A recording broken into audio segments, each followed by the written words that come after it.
Eksekusi lahan dan gedung Hamrawati serta 9 ruko di Jalan AP Petarani, Kelurahan Sindrijala, Kecamatan Panakukang, Kota Makassar pada Kamis 13 Februari 2025 bakal berbuntut panjang.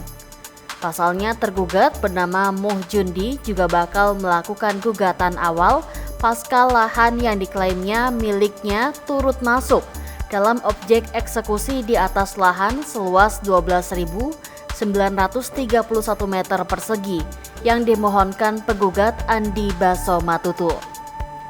Moh Jundi yang mengaku punya sertifikat hak milik atas lahan yang berbeda di sisi selatan dari deretan ruko yang dieksekusi itu mengaku dalam waktu dekat ini bakal mengajukan gugatan ke pengadilan atas objek tersebut. Dirinya mengaku heran dengan putusan Pengadilan Negeri Makassar yang mengabulkan gugatan penggugat. Pasalnya, lahan yang diklaim milik penggugat Andi Baso Matutu itu, kata dia, berasal dari kakeknya yang dibeli lewat lelang pemerintahan kala itu. Setelah itu, pada tahun 1982, lanjut Jundi, muncullah sertifikat induk 351.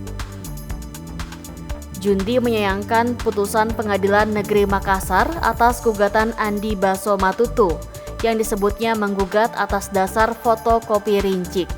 Jundi juga membantah tudingan kuasa hukum Andi Baso Matutu yang menyebut SHM miliknya telah dibatalkan di pengadilan. Selain itu, Jundi juga menyebut ada 12 bukti dari tergugat yang tidak dijadikan pertimbangan majelis hakim. Olehnya itu, Jundi mengaku dalam waktu ini akan kembali mengajukan gugatan atas lahan seluas 3.855 meter persegi yang diklaim sebagai miliknya. Tangis histeris dan protes warnai eksekusi lahan yang merobohkan bangunan gedung Hamrawati dan 9 ruko di Jalan AP Petarani, Kecamatan Panakukang, Makassar pada Kamis 13 Februari 2025. Selain itu, proses eksekusi lahan oleh Pengadilan Negeri Makassar yang dikawal 1.000 aparat gabungan juga sempat diwarnai demo ricuh. Orang dipidana Baso Matutu. Dan banyak keadilan di negara ini banyak. Hakimnya juga tidak beres. Tidak ada keadilan. Berarti Barang bukti memutus perkara. Majelis hakim memutus perkara dihilangkan alat bukti saya. Selama 12 bukti ada putusan KY, tapi tidak dipertimbangkan. Baso Matutu dipidana tidak dipertimbangkan. Kita bicara hukum. Ada bukti saya bicara hukum. Kenapa Baso Matutu yang dibenarkan, sedangkan dia tidak pernah menguasai? 84 tahun saya kuasai ini tanah, 84 tahun. 84 tahun saya kuasai, saya bayar PBB, ada IMB-nya. Baso Matutu tidak pernah menguasai, tidak ada tanahnya di sini. Tolong ini. Ada putusan KY bahwa hakimnya itu tidak adil, memutus perkara, menghilangkan alat bukti saya 12. Ada putusan pidananya Baso Matutu. Bukti yang diajukan di persidangan ternyata palsu. Ada putusan pidananya. Tapi kenapa ini semua dibenarkan? Saya ini berbicara hukum, bukan berbicara pribadi.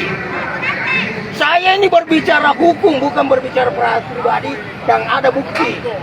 Dan surat saya sudah masuk sampai ke presiden, wakil presiden, instansi pemerintah lainnya negara, termasuk BPN, pengadilan, Kapolda, Kapolres. Semuanya saya sudah, tapi tidak ditanggapi. Baso Matutu yang ditanggapi, yang jelas-jelas mafia tanah, mafia peradilan, mafia hukum, merekayasa hukum, itu yang dibenarkan. Inilah yang terjadi hari ini. Tadi sempat kita bilang tadi dihilangkan barang bukti. Ada 12 bukti, ada putusan KY. Angkat itu ke permukaan. Betul. 12 barang bukti dihilangkan. Silahkan lakukan. Bicara saja. Kita atas nama siapa? Muhammad Ali, Muhammad Yusuf Selaku ahli waris dan kuasa hukum. Ahli waris. Ahli waris dan Lahir di mana? Lahir di sini di Makassar. Dia 82 tahun saya di sini. Coba langsung. Buka sama Pak, buka sama Pak. Buka. Cari pagi. Supaya diangkat. Dia sama mafia peradilan. Dan semua bukti yang dia berikan di persidangan adalah palsu.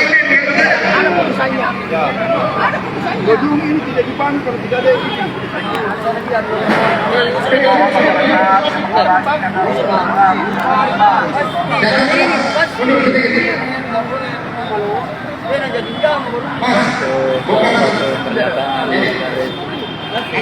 Yang pihak tergusur,